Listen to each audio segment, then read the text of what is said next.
గం గణపతయే నమః. ఆ తరువాత పై కథాకథనాన్ని బ్రహ్మ ముఖకమలం నుంచి మకరందంలా గ్రోలి ఆస్వాదిస్తున్న కృతవీర్యుని తండ్రి ఆ చతురాస్యుడితో ఇలా అన్నాడు. ఓ చతురానన, కృష్ణపక్ష చతుర్థి నాడు చంద్రోదయ సమయంలో గజాలను ఆరాధించి ప్రసాదమును భుజించుట వలన అనంత ఫలం కలుగుతుందని, అది సకలార్థప్రదమని చెప్పావు. అయితే ఆనాడు గజాననునికి ప్రీతిపాత్రమైన దూర్వాంకుర సమర్పణ వల్ల ఎలాంటి ఫలితం కలుగుతుందో అది కూడా దయతో వివరించు. గణనాథునికి దూర్వాంకురము ఎందువల్ల అత్యంత ప్రీతిపాత్రమైంది, ఆ వివరం కరుణతో తెలియజేయి. జిజ్ఞాసువైన అతడి మాటలకు బ్రహ్మ ఎంతో సంతసించి ఇలా మధురంగా జవాబిచ్చాడు. ఓ రాజా, దూర్వాంకురం గణేశునికి ఏల ప్రియమో అలా ఎలా సమర్పిస్తే కలిగే ఫలమేమిటో చెబుతాను విను. పూర్వం దక్షిణ దేశంలో అవంతి అనే పేరుగల నగరం ఉండేది. సులభుడనే పేరుగల రాజు ఆ నగరాన్ని పరిపాలించేవాడు. అమిత పరాక్రమోపేతుడు, సకల సద్గుణ సంపన్నుడు అయిన ఆ రాజు సకల శాస్త్రాలకు నిధివైన వంటివాడు. వేదార్థమంతటిని తెలుసుకున్నవాడై ప్రజానురంజకంగా పాలించేవాడు. ఈతడు గజాననుని పట్ల అమితమైన భక్తితో అనునిత్యం పూజాధికాలు సల్పేవాడు. సముద్ర అన్న పేరుగల ఆ రాజు పత్ని అత్యంత సౌందర్యంతో పాటు రాజుకు అన్ని విధాలా తగినది అయి పతివ్రతా ధర్మం నిరుపుతో దేవ బ్రాహ్మణ అతిథి పూజా తత్పరురాలై ఉండేది. ఒకనాడు ఆ రాజదంపతులు ఇరువురు పురాణ శ్రవణాసక్తులై తమ మందిరంలో కూర్చొని ఉండగా అక్కడికి మధుసూదనుడనే పేరుగల బ్రాహ్మణుడు వచ్చాడు. ఆ బ్రాహ్మణుడు నిరంతర దైవచింతాపరాయణుడు, దరిద్రుడు కావటం చేత చిరిగిన వస్త్రం ధరించి బట్ట ధరించినా ధరించనట్లు ఉన్నాడు. అట్టి బ్రాహ్మణుడు భిక్షార్థమై వచ్చి ఉండగా రాజు అతనికి నమస్కరించి గట్టిగా పరిహసించాడు.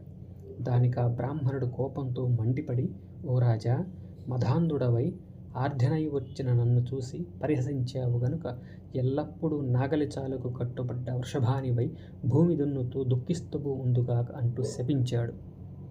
ఆ మాటలకు ప్రక్కనే ఉన్న రాజపత్ని సముద్ర క్రోధ పరవశురాలై, ఓ ఈ బ్రాహ్మణోత్తమ, నీవు అవివేకంతో రాజుని కూడా చూడకుండా నా భర్తను శపించావు కనుక నీవు కూడా ఉచితానుచితానాలు మరచి సర్వము భక్షించే కంచరగాడిదవై జన్మింతువుగాక అంటూ ప్రతిశాపమిచ్చింది.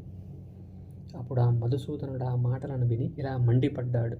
ఓసి, స్త్రీవైన నీవు శపించబడరానిదైనవైనా చండాలురాలవై దారిద్ర్యబాధతో అభక్ష్యములను భక్షిస్తూ దౌర్భాగ్యరాలవవుదువుగాక అంటూ ఆ సముద్ర అనే రాజపత్నికి కూడా శాపమిచ్చాడు.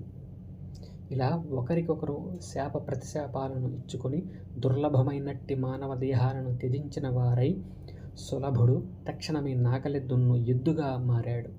విప్రశాపం చేత వానికి క్షణకాలమైన విశ్రాంతి లేక దుఃఖించసాగాడు. ఇక మధుసూదనుడు కంచరగాడిద పుట్టాడు.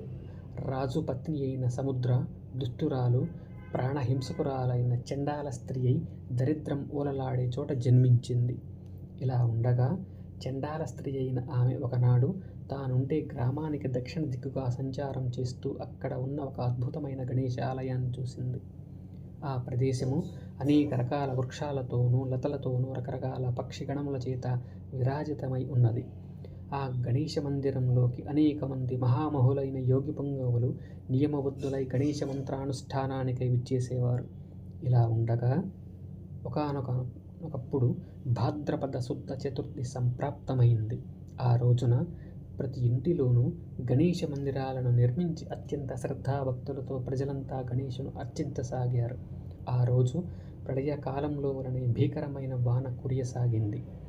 ఆ వర్షపు ధాటికి తట్టుకోలేని ఆ చండాలి ఏ ఇంటిలోకి వెళ్ళినా ఆ ఇంట్లో వాళ్ళు తరిమివేయసాగారు. చివరికి చేసేది లేక చేతిలో అగ్గిపుచ్చుకొని ఆమె ఆ గణేశ దేవాలయం చెంతకు చేరుకున్నది.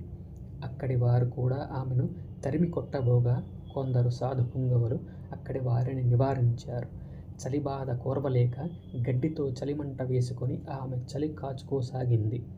అలా చేస్తుండగా ఒక దూర్వాంకురము గాలికెగరి గజానని మూర్తిపై పడింది. ఆ కంచరగాడిద కూడా వర్షపు బాధ కోర్వలేక గుడిని చేరుకున్నది. వృషభము కూడా నాగలి నుండి విడివడి దైవవశాత్తు గుడికి చేరుకున్నది. ఆ గాడిద వృషభము కూడా ఆ చండాలి మంట వేసుకోవడానికి తెచ్చుకున్న గరికెను తినసాగాయి. ఇంతలో జనులంతా విశ్రాంతిగా పడుకున్నాక వాటి మధ్య పోరు మొదలైంది. అలా పెనుగులాడుతున్న వాటి నోటి నుండి కూడా దూర్వాంకురములు ఎగిరి గజాననుని మూర్తిపై పడినవి. అందుచేత ఆ గజాననుడు సంతుష్టుడైనాడు. అప్పుడు ఆ చండాలి దేవతా సన్నిధిన పోట్లాడుతున్న ఆ 2 జంతువులను తానొక దండాన్ని చేతబూని చావమోదింది. అక్కడ ఉన్న ప్రసాదాన్ని తాను పూర్తిగా తినేసింది. ఆ పశువుల డెక్కల చప్పుళ్ళు విన్నవారు నిద్ర నుంచి మేల్కొని పిడిగుద్దులతోనూ మోచేతి పోట్లతోనూ వాటిని వెలుపలకు తరిమారు. ఆ చండాలిని కూడా రాళ్లతో కొట్టి తరిమారు. అక్కడి అర్చకులు చండాలి యొక్క, గాడిద యొక్క, ఎద్దు యొక్క స్పర్శ వల్ల దేవతామూర్తి అపవిత్రమైందని, అందువల్ల తిరిగి మంత్రోదకంతో సంప్రోక్షణ చేసి నానావిధ పూజా ద్రవ్యాలతో ఎంతో భక్తిగా ఆ గణేశుని మూర్తిని ఆరాధించారు. ఆ తరువాత అక్కడి ప్రజలు ఆ చండాల స్త్రీని, కంచర గాడిదను, ఎద్దును గుడి ప్రాకారం తలుపులు మూసేసి కర్రలతో, మోచేతి పోట్లతో, తాపులతో చావమోదారు. తలుపులు మూసి ఉండటం చేత బయటకు వెళ్ళే దారి లేక పెద్దగా అరుస్తూ అవి గుడి చుట్టూ పరిగెత్తసాగాయి. వాటి ఆక్రందనలకు దీనావసుడైన గజాననుడు కరుణించాడు. వీటి ప్రదక్షిణాలికముల చేత, అరుపుల చేత మరలా పూజించబడ్డాను. ఇంతకుముందే వీటిచే సమర్పితములైన దూర్వాంకురముల చేత అర్చించబడ్డాను.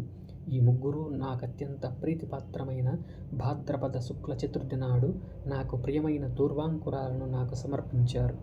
ఎట్టివారైనప్పటికీ ఈ రకంగా నా అనుగ్రహానికి పాత్రులైనారు కనుక వీరికి ముక్తిని అనుగ్రహించవలసింది అనుకొని తన వైనాయక లోకాన్నుంచి దివ్య విమానాన్ని తెప్పించాడు.